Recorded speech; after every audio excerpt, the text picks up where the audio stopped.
Good morning friends, welcome back to my channel Stree world. आज मेरे दिन की शुरुआत हुई थी सुबह 5:20 पे। और सुबह उठने के बाद मैं थोड़ा वॉक कर लेती हूँ, ब्रश कर लेती हूँ और उसके बाद रेडी होकर पढ़ाई करने बैठती हूँ।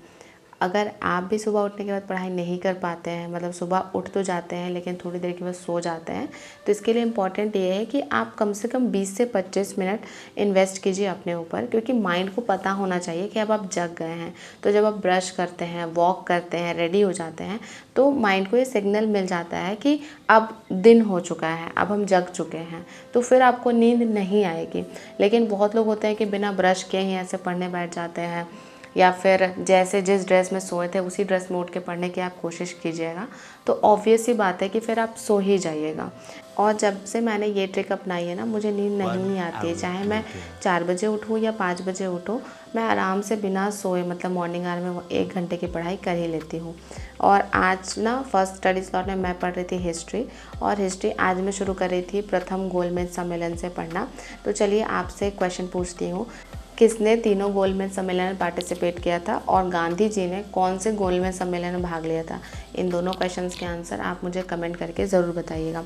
तो फाइनली मेरा फर्स्ट स्टडी स्लॉट कंप्लीट हो गया है, और इसके बाद अभी मैं चली जाऊंगी किचन में काम करने के लिए। और रात में मैंने बर्तन नहीं धोए थे, तो अभी जल्दी जल्दी मैं बर्तन धो ले रही हूँ, क्योंकि आज तो नवरात्रि का फर्स्ट डे है, तो इस वजह से मुझे बहुत सारा काम था। मतलब पूरे फ्लोर को बहुत अच्छे से क्लीन भी करना था और मुझे मंदिर भी जाना था। तो ऊपर के फ्लोर को तो मैं और मेरे हस्बैंड हम दोनों मिलकर क्लीन कर रहे हैं, और नीचे वाले फ्लोर को मम्मी पापा दोनों मिलकर क्लीन कर रहे हैं। इसके अलावा पापा जी ने क्या किया ना कि सुबह से ही गाना, भक्ति गाना बजा दिया है, और बार बार एकदम उसका रिमोट उनके हाथ में है। जब भी कोई गाना ख़त्म हो, ऐड स्किप करना हो, तो ये सब कंट्रोल कर रहे हैं पापा जी। लेकिन हाँ, अच्छा लगता है कि एक्चुअली देखिए, नवरात्रि का फेस्टिवल ही ऐसा है ना कि आपको डिवाइन फीलिंग होगी, और जब आप सुबह सुबह भक्ति गाना सुनेंगे तो और भी ज़्यादा मतलब आप डिवाइन फील करेंगे। अभी मैं पोछा लगा रही थी, तो फिर मैंने पोछा लगाने का वीडियो ना ज़्यादा नहीं लिया, क्योंकि जब भी हम पोछा लगाते हैं ना तो हमारा पोस्चर उतना अच्छा नहीं होता है, और मुझे वैसे वीडियो में आना पसंद नहीं है। और यहाँ पर देखिए मम्मी जी बना रही थी सेवई। मतलब आज ना मम्मी पापा दोनों मिलके कुकिंग कर रहे हैं, क्योंकि मुझे जाना था मंदिर, और मंदिर जाना था तो मतलब मेरा लेट हो जाता वापस आने में, और उसके बाद जब मैं नाश्ता बनाती तो फिर बहुत लेट हो जाता। और घर में दादी भी हैं, और दादी को एकदम टाइम से खाना खाना होता है। इस वजह से आज पापा मम्मी बना रहे हैं खाना। पापा ना सब्ज़ी बना रहे हैं, और मम्मी कहती हैं कि जब मतलब मेरे हस्बैंड और मेरे देवर बाहर रहते थे तो जनरली पापा ही कुकिंग करते थे, मतलब सब्ज़ी पापा ही बनाते थे, और ऐसे पापा टेस्टी सब्ज़ी बनाते हैं, नो डाउट। और यहाँ है मेरे हस्बैंड, ये रेडी हो गए हैं मुझे मंदिर ले जाने के लिए, और यहाँ पर हूँ मैं। और देखिए मुझे ना आज साड़ी पहनने में भी बहुत ज़्यादा टाइम लग गया। एक्चुअली मुझे पहनना आता नहीं है, तो मैंने पहले बहुत सारी साड़ी चूज़ की, बट ये बहुत हल्की वाली साड़ी थी, तो फिर मैंने सोचा कि मैं यही वाला पहनूंगी। और यहाँ पर मैं दादी से बात कर रही थी ना, तो दादी मुझे कह रही थी कि जाइएगा कन्हैया, तो फिर वहाँ पे जाके भगवान से मांगिएगा कि आपका जॉब जल्दी हो जाए।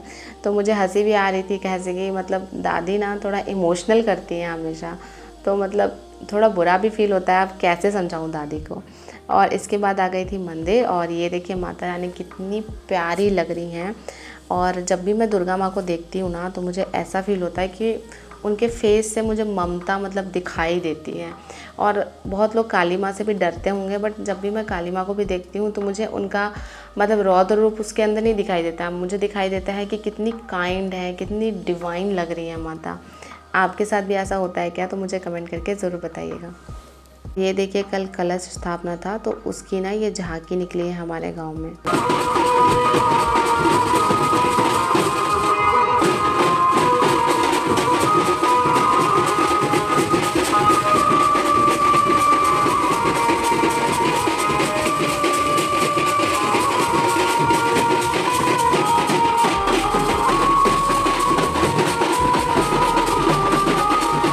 और आपको पता है ये इतनी मस्ती में बजा रहे थे, और जितनी भी लेडीज़ थी ना, सब लोग इस झांकी में शामिल हुए थे, तो देखने के बाद बहुत ही अच्छा लग रहा था।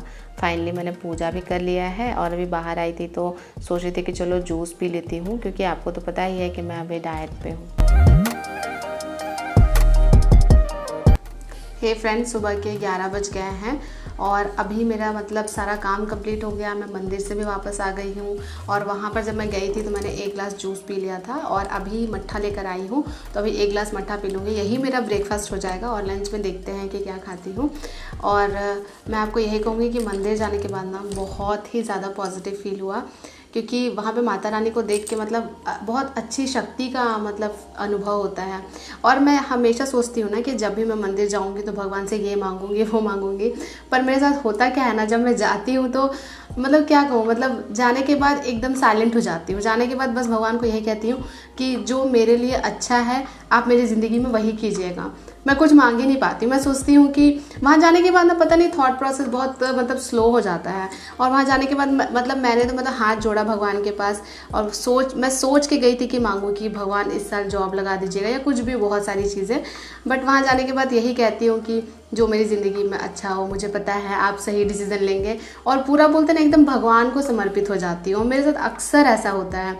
मेरी दीदी लोग या फिर मेरे फैमिली मेम्बर्स बोलते हैं कि तुम भगवान से मांगो कि जॉब हो जाएगा तो ये करेंगे वो करेंगे, पर मैं कभी मांग ही नहीं पाती हूँ।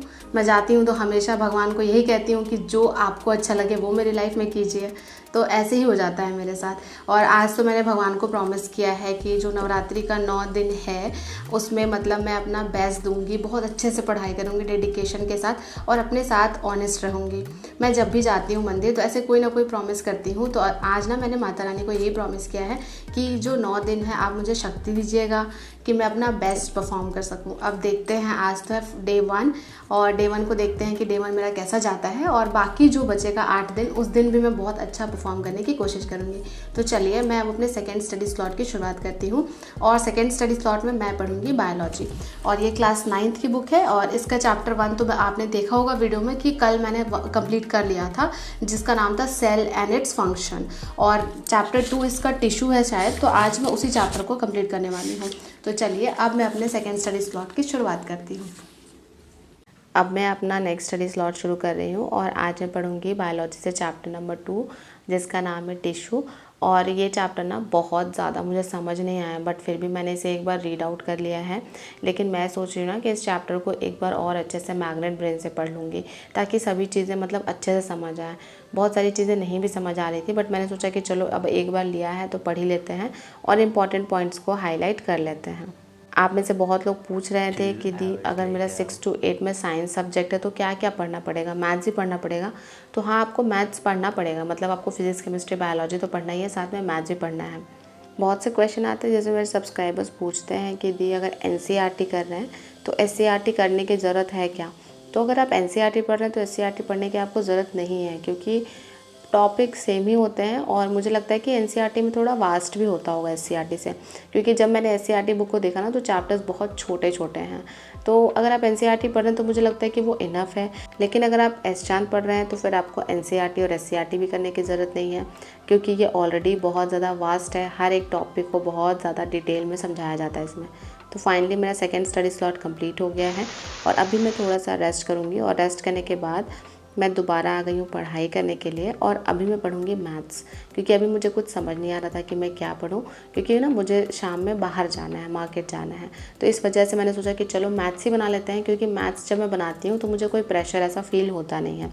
तो मैथ्स में बना रही हूँ, ये बुक से, मोटी वाली बुक आपको मैंने बहुत बार दिखाई है। इससे मैंने कुछ टॉपिक सॉल्व किए हैं। तो आज का जो टॉपिक था ना वो था टाइम एंड वर्क, क्योंकि मैंने टाइम एंड वर्क बहुत दिनों से नहीं बनाया है। इसमें SSC CGL और CHSL के क्वेश्चंस हैं प्रीवियस ईयर के, तो उनको मैं सॉल्व कर रही हूँ। और जब आप सॉल्व करेंगे ना SSC CGL CHSL MTS के प्रीवियस ईयर क्वेश्चंस, तो आपको ये चीज़ पता चलेगी क्वेश्चन बहुत टफ़ नहीं पूछे जाते हैं। जैसे ये जो बुक है इसमें 2018 से लेके 23 तक के जो भी क्वेश्चंस पूछे गए हैं उनका कंपाइलेशन है इसमें। तो मैं बना रही थी, मुझे ऐसा नहीं लग रहा था कि बहुत टफ़ क्वेश्चंस हैं। हाँ, एक चीज़ इसमें है ना कि इसमें टाइम लिमिट होता है। जैसे 1 आवर है, 1 आवर में ही आपको 25 क्वेश्चन मैथ्स के, रीजनिंग के, इंग्लिश के और GK के सॉल्व करने हैं। तो टाइम कम होता है, इसलिए स्पीड हमें ज़्यादा चाहिए होती है। और टीचिंग एग्ज़ाम्स में मुझे लगता है कि कहीं ना कहीं ऑफलाइन एग्ज़ाम होता है, तो वो प्रेशर हम बहुत ज़्यादा फील नहीं कर पाते हैं जो स्टूडेंट्स ऑनलाइन में फ़ील कर पाते हैं। इसी वजह से मुझे लगता है कि ये एग्ज़ाम थोड़ा टफ होता है। फाइनली मैंने अपना थर्ड स्टडी स्लॉट भी कंप्लीट कर लिया है, और आज मैंने केवल 5 घंटे की ही पढ़ाई की है, क्योंकि शाम में मुझे मार्केट जाना था। और मम्मी जी ना बहुत दिनों से सोच रही थी कि उनको एक गोल्ड चेन लेना है, बट अभी पितरपक्ष चल रहा था। तो आपको तो पता ही होगा कि पितरपक्ष 14 तारीख को ख़त्म हुआ है, तो हम बस उसी का वेट कर रहे थे कि पितरपक्ष अगर ख़त्म हो जाएगा तो फिर हम लोग जाएंगे। मम्मी ना ऐसे गोल्ड चेन लेने में बहुत ज़्यादा हिचकिचा रही थी कि मैं लूँ या नहीं लूँ, बट मैंने ना मम्मी को बहुत ज़्यादा समझाया कि अपने लिए भी कुछ करना चाहिए। मतलब मम्मी को कहा मैंने कि आप जॉब करती हैं तो सब कुछ तो आप फैमिली के लिए करती हैं, खुद के लिए क्या करती हैं। एक्चुअली पता है लड़कियां ना अपने लिए बहुत कुछ करना चाहती हैं, बट उनके थॉट्स को भी सपोर्ट करने वाला कोई होना चाहिए। मम्मी चेन लेने का बहुत सालों से सोच रही हैं, लेकिन मम्मी कभी मतलब ले ही नहीं पाई। लेकिन मैंने ना मम्मी को इतना ज़्यादा कहा कि आपको अपने लिए इस बार लेना ही पड़ेगा, तो इसीलिए फिर मम्मी ने कहा कि चलो ठीक है ले लेते हैं। तो फाइनली मम्मी को एक चेन पसंद आ गई थी, तो मम्मी ने वो चेन ले लिया। और इसके बाद ना मैंने मम्मी को कहा कि मुझे एक इयररिंग्स लेने हैं। मेरे पास ना वो गोल वाला बाली डिज़ाइन का नहीं है, तो मुझे वो चाहिए था क्योंकि वो पहनने में ज़्यादा इजी होता है। तो मम्मी ने कहा कि चलो तब तुम भी ले लो अपने लिए। तो फिर यहाँ पर मैं सेलेक्ट कर रही थी, मुझे छोटा साइज़ का चाहिए था, बड़ा साइज़ का मुझे उतना अच्छा नहीं लगता है। इसके बाद ना हम थोड़े ड्रेसेस की भी शॉपिंग करने आ गए थे, और यहाँ पर मैं कुछ लहंगा ट्राई कर रही थी क्योंकि आपको तो पता ही है कि मेरे फैमिली में एक फ़ंक्शन होने वाला है। तो मैं देख रही थी कि मुझे किस टाइप का लेना चाहिए, तो मुझे बहुत ज़्यादा ऐसा समझ नहीं आया। आपको अगर कुछ अच्छा लगा हो ना तो मुझे ज़रूर कमेंट करके बताइएगा। ये फर्स्ट वाला था, तो फर्स्ट वाला का लुक ऐसा आ रहा था, और ये सेकंड वाला है, ये बहुत महंगा था। इतना महंगा मैं नहीं परचेज़ कर सकती, ये 8000 का है, बट ये मुझे देखने में थोड़ा अच्छा लग रहा था। तो सब लहंगा का लुक ना मैं आपसे शेयर कर दूँगी, आप मुझे कमेंट करके बताइएगा कि कौन सा मतलब सबसे अच्छा रहेगा। और ये है थर्ड वाला लहंगा, ये भी मुझे अच्छा ही लग रहा था। फिर इसके बाद हम बाहर आ गए थे, और बाहर निकलने के बाद थोड़ा सा सब्ज़ी भी हमने परचेज़ किया, और ना मैंने शकरकंद भी ख़रीदा है अपने लिए क्योंकि वो डाइट में बहुत ज़्यादा बेनिफिशियल होता है। इसके बाद ना मैं और मम्मी प्लान कर रहे थे कि हम लोग कहीं पे जाके खाते हैं, और पापा और मेरे देवर जी के लिए, दोनों के लिए हम लोग कुछ पैक करा लेंगे। तो फाइनली हमें एक रेस्टोरेंट मिल गया था छोटा सा, जहाँ पे बिना लहसुन और प्याज का खाना बन रहा था। तो यहाँ पे हमने डोसा ऑर्डर किया था, और ये टाइम हमने बहुत इन्जॉय किया। और आज का जो मेरा व्लॉग था ना वो नॉर्मल स्टडी व्लॉग या मोटिवेशनल व्लॉग से थोड़ा अलग था। आपको ये व्लॉग कैसा लगा मुझे कमेंट करके ज़रूर बताइएगा। मिलते हैं नेक्स्ट व्लॉग में।